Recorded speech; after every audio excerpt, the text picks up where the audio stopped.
I was recently going over my family's finances and was shocked at how much I didn't really know we were spending on frivolous things.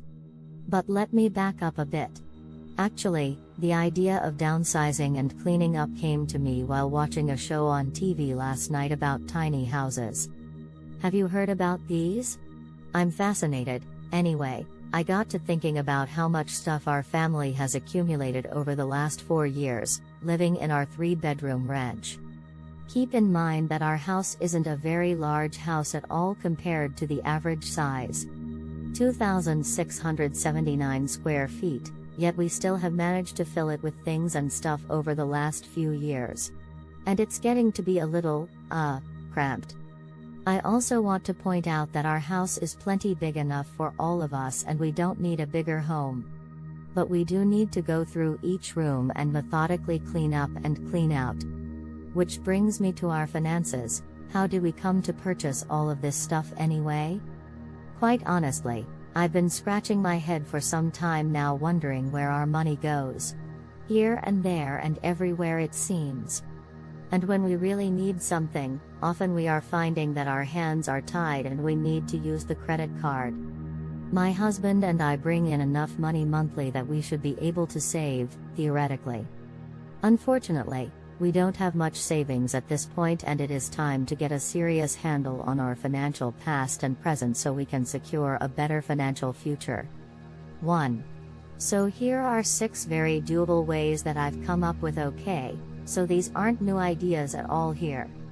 2. I've just done the reading and research. 3.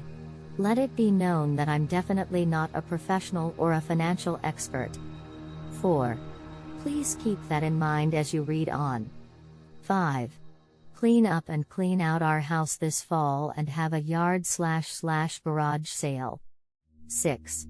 This is going to be a lot of work, but in the end, we will have extra space and some extra cash to put toward bills or savings. Pay bills second, pay ourselves first. This means taking the 30 seconds to log into the bank account and throw in some extra cash into the savings account.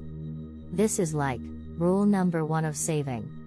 Rule number 2 is don't touch your savings unless it's an emergency, and even then, reconsider it.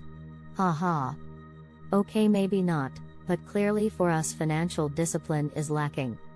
Create a daily spending limit and stick to it. That's right.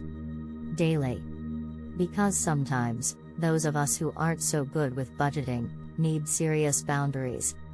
This way, we can really look at what am I spending my money on?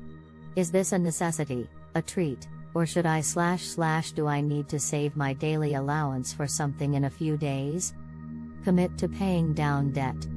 There are a few ways to do this effectively, but, as I've been reading, the simplest is to take it in small chunks and pay off the smallest one first. Then tackle the next smallest, and so on. This is a great way to see progress.